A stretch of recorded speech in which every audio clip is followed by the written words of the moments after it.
Hello friends, இன்னைக்கு நம்ம கிச்சன்ல இந்த வெயிலுக்கு புத்துணர்ச்சி தர மாதிரி ஒரு நன்னாரி மொஜிட்டோ எப்படி செய்யறதுன்னு பார்க்கலாம் வாங்க. Welcome to Vijiram recipes. இந்த நன்னாரி மொஜிட்டோக்கு 1 டீஸ்பூன் சப்ஜா சீட்ஸை ஜூஸ் போடுறதுக்கு 5 நிமிஷத்துக்கு முன்னாடி ஊற வச்சிருங்க. இப்போ பாருங்க 5 நிமிஷத்துல இந்த சப்ஜா சீட்ஸ் அழகா ஊறிடுச்சு. இந்த சப்ஜா சீட்ஸை பற்றி தெரியாதவங்களுக்காக சொல்கிறேன். இது கருப்பு எள்ளு மாதிரி இருக்கும். இதில் நிறைய ஹெல்த் பெனிஃபிட்ஸ் இருக்குது. இது உடம்புல இருக்க சூட்டை நல்லா தணிக்கும். வெயிட் லாஸ் பண்ணுறவங்களுக்கு ரொம்ப நல்லது. ஒரு பெரிய சைஸ் லெமன் எடுத்து அதை சின்ன சின்ன பீசஸாக கட் பண்ணிக்கோங்க.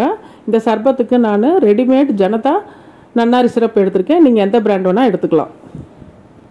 இப்போ நம்ம ஜூஸ் போடுற கிளாஸில் நம்ம கட் பண்ணி வச்ச லெமனை சேர்த்துக்கலாம். அது கூட 5-6 புதினா இலையும் சேர்த்துக்கோங்க.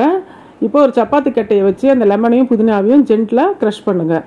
அப்போ அந்த லெமனில் இருக்க எசன்ஸும் புதினாவோட எசன்ஸும் அதில் சேர்ந்துடும். இப்போ நம்ம எடுத்து வச்சுருக்க ரெடிமேட் சிரப்பு நன்னாரி சிரப்பை 1 டீஸ்பூன் அதில் ஊற்றிக்கலாம்.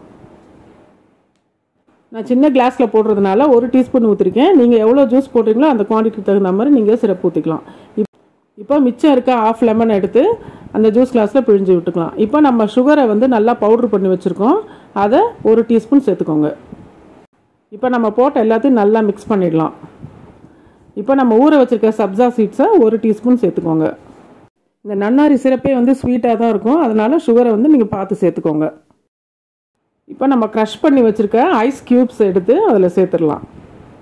நம்ம நார்மலான ஐஸ் க்யூப்பை சேர்க்குறத விட இந்த மாதிரி ஐஸ் க்யூப்பை க்ரஷ் பண்ணி சேர்த்தா மொஜிட்டோ குடிக்கிறதுக்கு நல்லா விறுவிறுன்னு இருக்கும். இப்போ இது கூட நான் பிளெயின் சோடா சேர்க்குறேன். இந்த பிளெயின் சோடாவை சேர்த்தா நம்மளுடைய நன்னாரி மொஜிட்டோ சூப்பராக ரெடி ஆகிடுச்சு. இதை நீங்கள் வீட்டிலே ஈஸியாக ரெடி பண்ணிடலாம். நம்ம வெளியே எங்கேயாவது போயிட்டு வந்தோம்னா வீட்டுக்கு வந்த உடனே ஜில்லுன்னு இதை போட்டு குடித்தோம்னா இதை விட ஒரு புத்துணர்ச்சியான ட்ரிங்க்ஸ் நமக்கு கிடைக்காது. இது உங்கள் வீட்டில் கண்டிப்பாக ட்ரை பண்ணுங்கள். வீட்டில் இருக்க பெரியவங்க குழந்தைங்க எல்லாருக்கும் கொடுக்கலாம்.